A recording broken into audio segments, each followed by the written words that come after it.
Bismillah, Rabbi shrah li sadri wa yassir li amri wa hlul 'uqdatan min lisani yafqahu qawli. Is this okay? Allahumma la ilma lana illa ma 'allamtana innaka antal alimul hakim. I know you're all here for Umar Sulaiman. I'm here for Umar Sulaiman too. But 15 minutes inshallah and we'll be done together. As was mentioned, I actually have been looking for the answer to this question for the past couple months.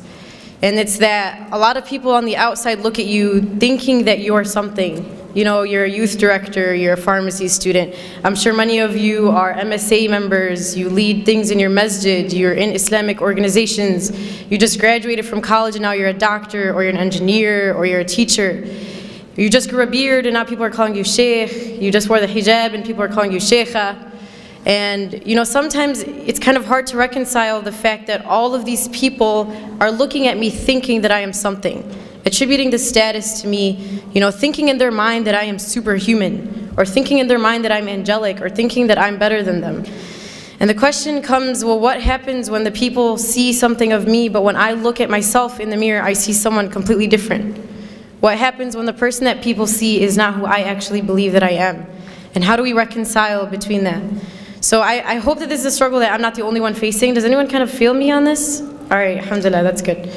I actually have a story that kind of just goes along with this. One of my halqa students actually came up to me the other day. Actually, this was a couple months ago. And she was like, so Shereen, like when you go home, like do you just eat dates and drink zamzam? And I was like, no, homegirl, I eat cereal in the morning and I eat burgers for lunch and I eat kushari for dinner. You know, I'm normal. You know, just because I'm at the masjid doesn't mean that I eat something different or I breathe a different type of oxygen than you do. And unfortunately, you know, when we work in these types of organizations or in our masjid, people start to look at you and think that you truly are not human, or that there's, you know, something superhuman about you. So that's kind of the thing that I want to address today is what do we do when we feel like the person in the mirror is different than the person that everyone else sees? So subhanAllah, you know, something that we have to do is first try to understand whether those people are two different people. Whether the person that you see in the mirror is truly different than the person that your community sees.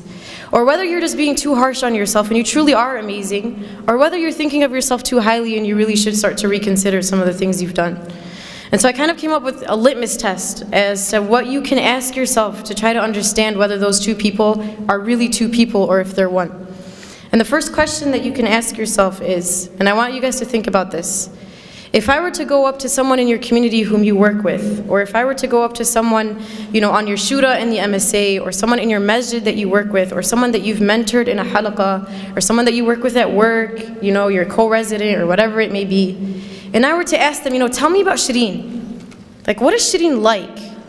What does Shereen, when you're with Shereen, how do you feel? When these people are with you, how do they feel when you're around them? And think of that answer. If I were to go up to someone at work or someone that you work with, what would they describe you as? Okay, think about that in your mind. Now, if I were to go and ask your sibling at home, or ask your mother, or ask your father, or ask your brother, what is Shereen like to you? How do you feel when Shereen is around you? How does Shereen make you feel? Do you get a different answer?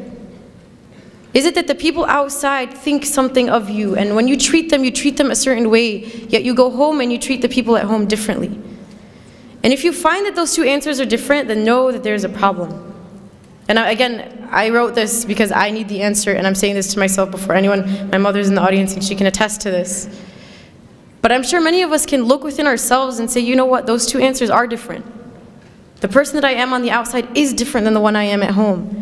The person that the community sees of me is different than the one that my mother sees of me. You know, and the Prophet ﷺ told us, he said, خَيْرُكُمْ خَيْرُكُمْ لِأَهْلِهِ وَأَنَا خَيْرُكُمْ لِأَهْلِي. He said that the best among you are the best to your family, and I am the best to my family. Why does the hadith not say, خَيْرُكُمْ خَيْرُكُمْ, the best of you are the best to your communities? Or the best of you are the ones who give the best speeches? Or the best of you are the ones who give the best halaqas? Or the best of you are the best at work? Because it's really easy to be good outside. It's really easy to be nice to the people at work, because if you're not, they're going to subtweet you on Twitter. And if you're not, they're going to think you're terrible, and they're going to have this illusion of who you are, and they're going to talk bad about you. But if you do something bad to your mom, she's not going to disown you, I hope. You know, if you're disrespecting your sister, she's still going to be your sister. But if you do something bad on the outside, you can potentially ruin a relationship. And so that's why it's easy for us to be good on the outside, but it's hard to be good at home. And that's why the hadith goes that the best of you are the best to your family, because your true character comes out at home.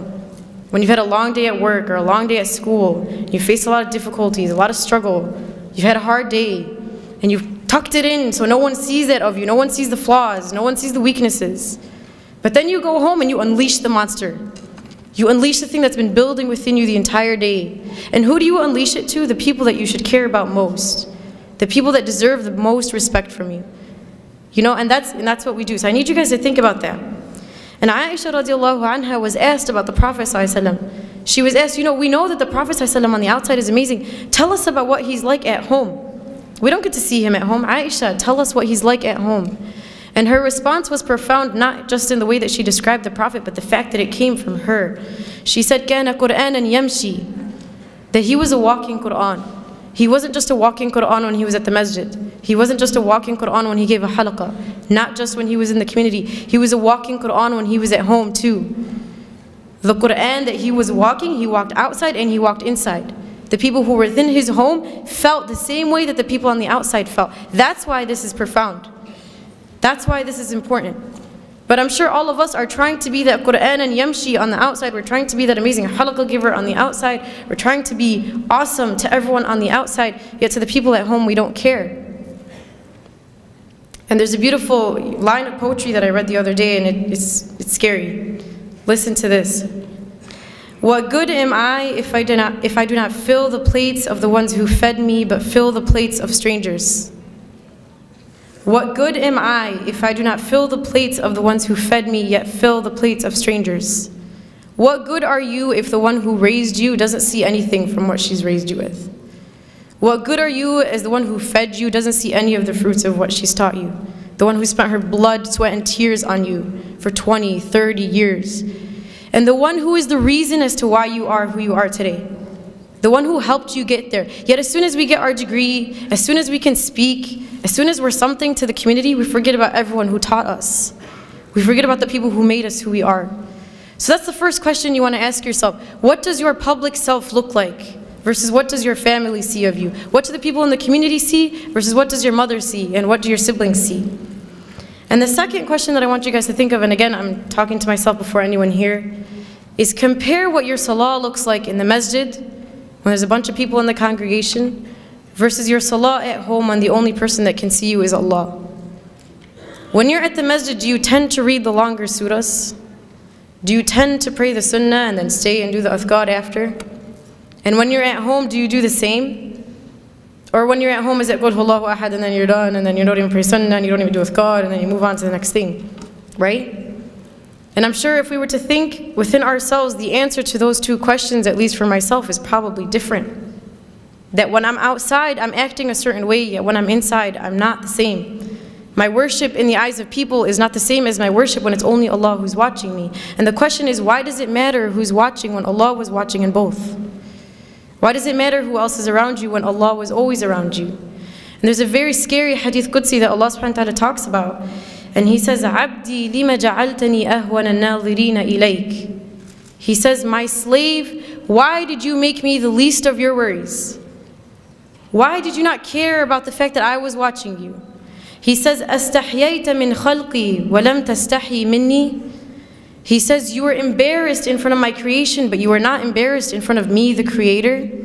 You were scared that people at the masjid would think you were bad, so you prayed your sunnah and you sallied longer.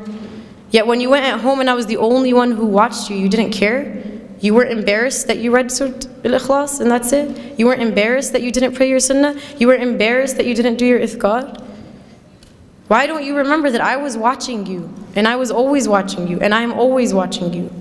And subhanAllah, I don't know if you guys were at the session right before this. Sheikh Tariq Mustah mentioned a beautiful story, and I'm going to share it. So if you heard it, I'm sorry that I'm repeating, but he talked about how when he was 16, you know, he became like a Quran assistant in his masjid, and he was teaching alongside of like this awesome sheikh, right? He was talking about how he was 16, teaching Quran, and he felt like a G. He was like, man, I'm like awesome. You know, I'm 16 and I'm teaching Quran to other people. And so one day, I guess he went to the masjid early, like before Fajr or something, and he went, and he found that his sheikh's car was parked outside the masjid, but all the lights were closed. So he was like, okay, that's kind of weird. And he mentioned that, you know, he had to go make wudu. So he walks into the bathroom only to find that his scholar, his teacher, one who was taught by many righteous, amazing scholars before him, was on his knees cleaning the toilet of the masjid. And so Sheikh Tariq Muslih goes to him and he's like, Sheikh, like, what are you doing? You're an amazing Sheikh, you learned with this person and you learned with that, and your status is this, like, how are you on your knees cleaning the masjid? And his response was profound. He says, this is the work that the one who sees always sees. This is the work that when no one else saw you, Allah saw it.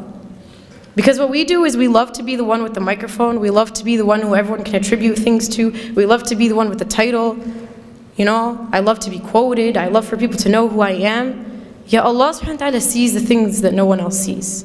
The things that you thought no one saw. When you did the dishes and your mom didn't tell you thank you, Allah saw that. You know, when you picked something off the floor and no one saw it, Allah saw that. The reason why we do things in the community is because we love that recognition. We love for people to pat us on the back and say good job. We love the volunteer appreciation dinner. We love that. But realize you're not always going to get it. And sometimes it's better for you that only Allah subhanahu wa ta'ala saw it. And it could be that that deed that you did in secret that no one saw besides Allah is the reason why you enter Jannah. And everything that you've done in the public, everything that people saw, everything that was out in the open, was stuff that you did for the wrong reasons, and you never know, that may not even count for you. So this is kind of our thought process in understanding whether or not we have this problem. Now once you find out you have the problem, what do I do? What's the solution? So a couple things I was thinking about is if you feel like people are holding you up to this standard, you know, you are this and this and this, and you have this title and this title and this title, and you're amazing. Challenge yourself to live up to that standard that people are holding you to. You know, if you go home and you say, man, people think I'm great, but I'm actually not, try to actually be great. And it's not for the people. It's not for people to say, you know, Shereen Salama was great. But it's for me to improve myself so Allah can say Shereen Salama was great. For me to take the standard that you put me at and to try to actually achieve it. Not for you, but for Allah. And the second thing is that for every public deed that you do in the eyes of people, that you double that in your private life, in your private ibadah. That man, if you prayed in the masjid, try to pray at home when no one else can see you besides Allah. Try to wake up when everyone's asleep, in the dark, just you and Allah. Create that relationship. And the third, and this is a dua that was taught to us by Abu Bakr radiallahu anhu. He used to receive praise, and there was this beautiful dua that he used to say. And it goes, Allahumma ghfir li ma la ya'lamun, waj'alni khayran mimma yadhunnun. Which translates to, Oh Allah, forgive me for what they do not know about me, and make me better than what they think that I am. Because it's funny, we like to cover up the fact that all of us have a hidden past. All of us have some secret, all of us have some sin, all of us have something that we've done that no one else knows. But remember that when you're being praised, that you once were in that state. Not to put yourself down, but for you to remember that Allah subhanahu wa ta'ala is the one who brought you there. And finally, and I'll conclude in reminding us that this is a journey. This by no means is something that we are going to accomplish. It's going to be a constant struggle. But at least when we die, we'll be dying on the path and struggle for the sake of Allah subhanahu wa ta'ala. So I ask Allah subhanahu wa ta'ala to make us among those who can improve upon ourselves and to make the journey to Him easy. Subhanakallahumma wa bihamdik nashhadu an la ilaha illa ant nastaghfiruka wa natubu ilayk. Assalamu alaikum wa rahmatullah.